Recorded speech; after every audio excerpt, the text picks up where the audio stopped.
নমস্কার বন্ধুরা, সবাই কেমন আছেন? আশা করি খুব ভালো আছেন। আপনাদের আশীর্বাদে আমিও খুব ভালো আছি।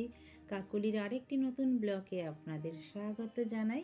চলুন, আজকে আমাদের শুক্রবার, তো সকলকে জানাই সুপ্রভাত, সাথে আমার গুরু ভাই বোনদের প্রণাম।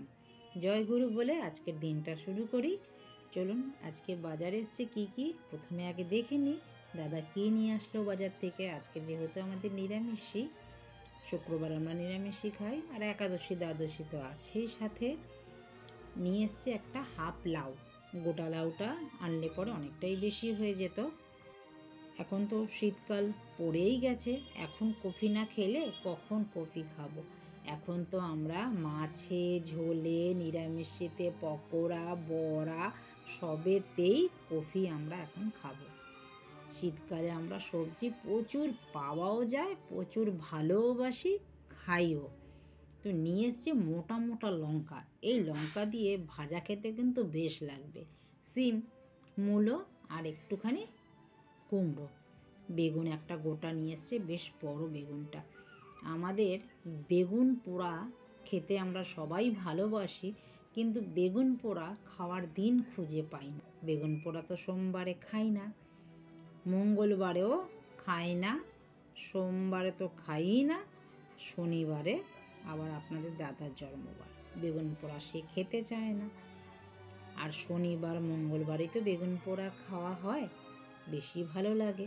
বুধবারে তো বেগুন পোড়া খেতে নেই, বুদ্ধি পুড়িয়ে খায়, তার জন্য খাই না। ওই মার মুখে শুনে এসছি তো কিছুটা মাইন্ডে ওইটাই সেট হয়ে গেছে।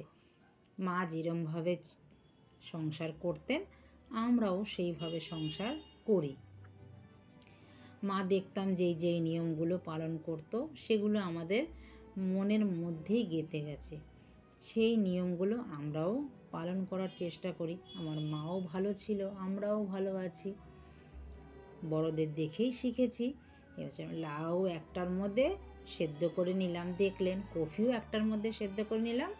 আর লাউয়ের যে ছিলকা, ওটাকে আমি ঝিরি করে কেটেছি আর দিয়েছি তার মধ্যে কয়েকটা সিম।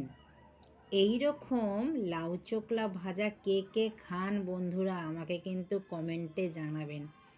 অনেকে বলে না বাঙালরা কিচ্ছু ফেলে না, এটা কিন্তু একদম ধ্রুব সত্যি কথা। বাঙালরা রান্না করতে জানে, তার জন্যই কিছু ফেলে না। আর সেই রান্না হাত চেটে খাওয়ার মতন। এই যে ধরুন আজকে আমি রান্না করলাম লাউ চোকলা বটি বলি আমরা, আপনারা কি বলেন সেটা তো আমাকে কমেন্টে জানাবেন। কালো জিরে ফোড়ন দিলাম, শুকনো লঙ্কা ফোড়ন দিলাম, ওগুলো দিয়ে দিলাম, ঝিরি করে কেটে রেখেছিলাম। একটু নুন হলুদ দিয়ে নামানোর সময় একটু ধনে পাতা দিয়ে নামিয়ে নিলাম। এই ভাজাটা দিয়েই এক থালা ভাত খাওয়া যাবে। অন্য কোনো তরকারি থাকলেও সই, না থাকলেও সই, অসুবিধা হবে না কোনো। চলুন এইবার বানাবো লাউ। আমরা কিন্তু লাউ ঝালি বলি।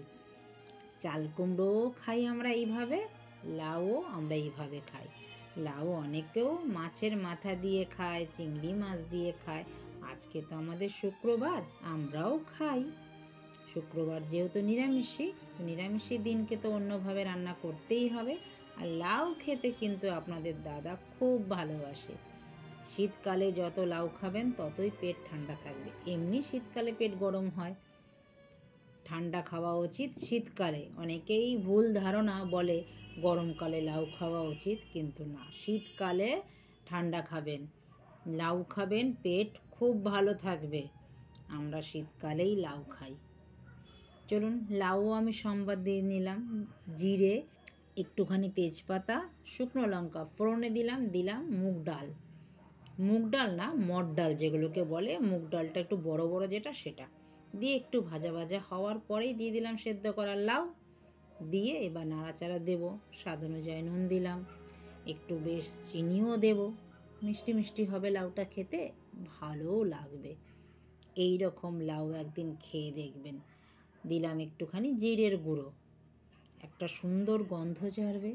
দিলাম এক মুঠো ধনে পাতা। শীতকালে আমরা সবেতেই ধনে পাতা দিয়ে খাই, খুব ভালো লাগে তরকারি। এবার একটু ভালো করে নেড়ে চেড়ে, জল তো নেই এর মধ্যে, আমি তো লাউ জল দিয়ে সেদ্ধ করি না, নুন দিয়ে সেদ্ধ করি। ঝুড়িতে ঝরিয়ে নিয়েছি, একদম জল নেই। যখন কড়াইতে দিয়ে নাড়াচাড়া করলাম, একদম শুকনো শুকনো। এইবার হয়ে গেছে, এইবার নামিয়ে নেব। এইভাবে একদিন বন্ধুরা লাউ বানিয়ে খেয়ে দেখবেন, অসাধারণ থেকে অসাধারণ খেতে লাগে। এই লাউটা অনেকটাই ছিল, এক আর্ধেক লাউ কিন্তু অনেকটাই, আমাদের জন্য অনেকটাই। আমার মেয়েও কিন্তু খাবে, আমিও খাবো, দাদাও খাবে। আর বাকিটা যা থাকবে আবার ভালো করে একদম একটুখানি পোড়া পোড়া জাল দিয়ে মুড়ি দিয়ে মেখে খাবো, একদম দুর্ধর্ষ লাগবে খেতে। লাউ আমার হয়ে গেছে, এবার নামিয়ে নিই। বাকি রইল কি এবার তরকারি। ওই যে বাঙালির ঝোল না হলে হয় না, আমাদের বাড়িতে আবার ঝোল না হলে তো হবে না। 2 পদ 3 পদ রান্না করলাম, তারপরেও একটু আমাদের ঝোল লাগবেই। তো কফি আছে, কফি তো সেদ্ধ করে নিয়েছি দেখেছেন। ডালও আমার হয়ে গেছে। কড়াইটা আবারও ধুয়ে বসিয়ে দিলাম।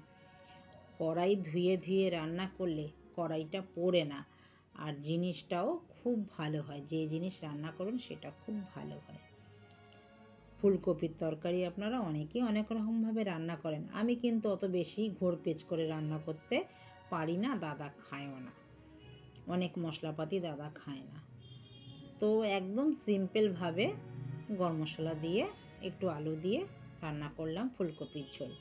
আমরা এইভাবে খাই, আর না হলে মাছ দিয়ে খাই কালিয়া করে ফুলকপির।